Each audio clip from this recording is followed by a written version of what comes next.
मुंबई का एक paint house का मालिक सूरज पंचोली। रात को पार्टी का वक्त दिशा सालियान को पार्टी में बुलाया जाता है। दिशा सालियान पहले तो आने से मना कर देती है, लेकिन इसके बाद पार्टी में वो अकेले पहुंच जाती है। वहां पर सूरज पंचोली और उनके बॉलीवुड के कई दोस्त और साथ में एक नेता, जिसके बाद पार्टी होती है।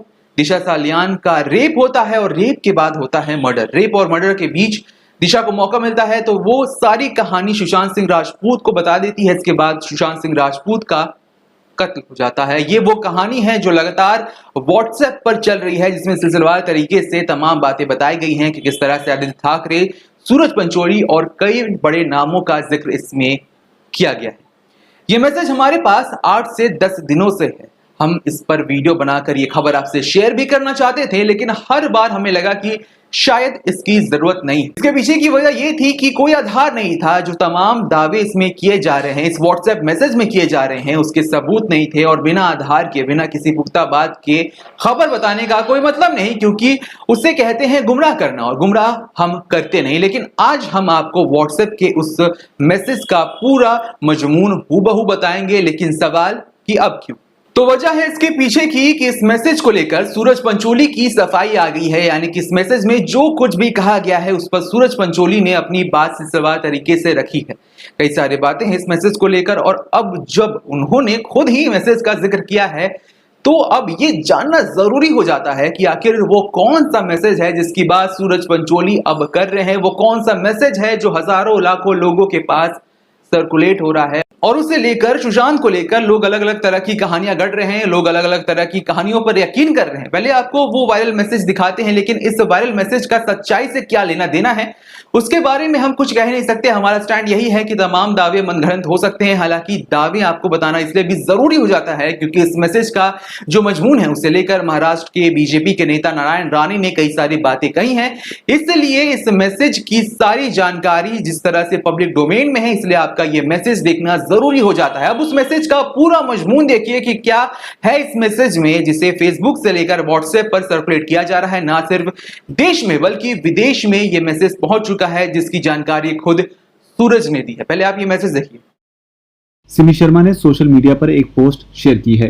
पहले मैंने उसकी पोस्ट को ज्यादा सीरियसली नहीं लिया, लेकिन कल अर्नब गोस्वामी की डिबेट के बाद मैंने फिर से सिमी की वो पोस्ट पढ़ी, क्योंकि डॉट्स शॉकिंगली मैच हो रहे थे। और इसी से मिलती जुलती एक पोस्ट इंस्टाग्राम पर भी कुछ दिन पहले किसी ने डाली थी, सिमी शर्मा की पोस्ट का हिंदी ट्रांसलेशन। बात करते हैं 9 जून के बारे में। सूरज पंचोली ने दिशा सालियान को अपने पेंट हाउस में पार्टी है बोलकर इनवाइट किया। दिशा उस पार्टी में नहीं जाना चाहती थी, क्योंकि पिछले कुछ दिनों से उसकी सूरज से अनबन चल रही थी। ये बताया दिशा के फ्रेंड पुनीत वशिष्ठ ने। लेकिन फिर दिशा अकेले सूरज के पेंट हाउस में रात के 8 बजे पहुंची। इस पार्टी में मौजूद थे महाराष्ट्र सीएम उद्धव ठाकरे के बेटे आदित्य ठाकरे, सिद्धार्थ पिठानी, संदीप सिंह, जो कल अर्नब की डिबेट में साफ साफ नर्वस दिखा, इनकंसिस्टेंट था और हकला भी रहा था, रिया का भाई शौमिक चक्रवर्ती, अरबाज खान और दूसरे बॉलीवुड के भी स्टार्स। उसी रात दिशा का इन लोगों ने रेप किया और बाद में उसे 14th फ्लोर से नीचे फेंक दिया। लेकिन दिशा के रेप और ऊपर से फेंके जाने के बीच दिशा को थोड़ा सा वक्त मिला और उसने सुशांत को फोन करके उसके साथ हुई सारी बात बता दी। सूरज पंचोली, आदित्य ठाकरे और दिशा के रेपिस्टों को ये बात पता चल गई कि सुशांत सब जान चुका है। सुशांत ने ये बात संदीप सिंह और रिया को बताई। इसके बाद इन लोगों ने सुशांत को धमकियां देनी शुरू कर दी। इसलिए सिर्फ 9 जून से 13 जून के बीच सुशांत ने 14 बार अपना सिम बदला था। रिया ये बात महेश भट्ट को बताती है।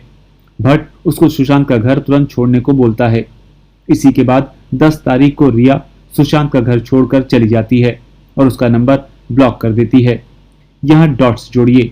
सुशांत को रिया से इसलिए झगड़े हुए क्योंकि वो दिशा को इंसाफ दिलाना चाहता था, लेकिन क्योंकि रिया का भाई खुद दिशा के रेप और कातिलों में शामिल था, इसलिए रिया सुशांत को चुप रहने को कहती है।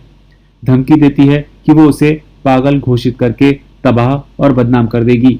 इसी बीच संदीप सिंह ने आदित्य ठाकरे, सूरज, सलमान, अरबाज सबको खबर कर दिया कि सुशांत चुप नहीं रहने वाला है, वो कभी भी मीडिया में अपना मुंह खोल देगा। तब इन सब ने आदित्य ठाकरे के घर पर सुशांत को 13 की रात में ही मारने का प्लान बनाया, क्योंकि उस दिन सब आदित्य के बर्थडे के लिए इकट्ठा हुए थे। 13 की रात में सुशांत की हत्या हो चुकी थी। 13 की रात क्या हुआ था? सुशांत बहुत खुश था क्योंकि उसने 12 जून को रूमी जाफरी के साथ नया प्रोजेक्ट साइन किया था। रूमी जाफरी ने ई टाइम्स को दिए इंटरव्यू में बताया कि जून के फर्स्ट वीक में ही हमारी डील हो गई थी और सुशांत को कॉल करने पर रिया ही उसका फोन उठाती थी। सुशांत ने उसी प्रोजेक्ट की खुशी में 13 जून को घर पर पार्टी दी थी। रात 10:20 के आसपास आदित्य ठाकरे भी सुशांत की उस पार्टी में आया था, जिसकी फुटेज सुशांत की बिल्डिंग के सामने वाली बिल्डिंग के सीसीटीवी फुटेज में कैप्चर हुई थी। पार्टी के बाद सुशांत को डॉग के गले की बेल्ट से मार डाला गया। सुशांत की पोस्टमार्टम और विसरा रिपोर्ट में डेथ की टाइम नहीं बताई गई है। अब जिस मर्डर में खुद उद्धव का बेटा इन्वॉल्व हो, सलमान अरबाज इन्वॉल्व हो, उसकी जांच सीबीआई को कैसे दी जा सकती है? अजीत पवार के बेटे पार्थ पवार ने भी सीबीआई जांच की सिफारिश। तो ये है वो कहानी, क्योंकि ये कहानी सोशल मीडिया पर चल रही है, लोगों के पास जा रही है, तो इस कहानी की सच्चाई और दूसरा जो पक्ष है सूरज का, उससे भी जानना जरूरी हो जाता है। अब सूरज ने इसका जवाब देते हुए कहा है कि ये मैसेज उनके पास इंग्लैंड यूएस से भी आया। हैदराबाद के कुछ लोगों ने उन्हें ये मैसेज भेजा और पूछा सूरज से कि ये क्या है। इस पर अब जवाब देते हुए सूरज ने एक नेशनल न्यूज चैनल को इंटरव्यू देते हुए कहा है कि इससे उनका कोई लेना देना नहीं है। साथ ही उनका यह भी कहना है कि नारायण राणे सर ये सवाल क्यों उठा रहे हैं, मुझे कुछ समझ में नहीं आ रहा है। साथ ही वो ये भी कह रहे हैं कि मीडिया में जो भी खबरें चल रही हैं वो सारी खबरें सोशल मीडिया पर, सारी खबरें यूट्यूब पर बनी गई वीडियोस से नेशनल मीडिया उठाती है और उनका आर्टिकल फॉर्म करके उनके खिलाफ खबरें चला रही है। ये सूरज का दावा है। वो ये भी कहते हैं कि उनके पास कोई भी पेंट हाउस नहीं है, यहां वो इस मैसेज का जिक्र कर रहे हैं। वो ये भी कहते हैं कि सुशांत के साथ उनके रिलेशनशिप खराब नहीं थे, बहुत ही कॉर्डियल रिलेशनशिप थे। दिशा से भी वो ज्यादा नहीं मिले। दिशा सालियान को प्रेग्नेंट करने की जो बात चल रही है वो पूरी तरह से गलत है, ये भी पंचोली का बयान है। उधर डीनो मोरिया ने भी मैसेज को लेकर अपना रिएक्शन दिया है। नारायण राणे ने जिस तरह से उनका नाम लेकर कई सवाल उठाए हैं, उससे लेकर उनका रिएक्शन भी आया। डीनो मोरिया का कहना है कि मैं हैरान हूं, मेरे पास कहने के लिए कुछ शब्द नहीं है, मेरा नाम नारायण राणे जी ने क्यों लिया।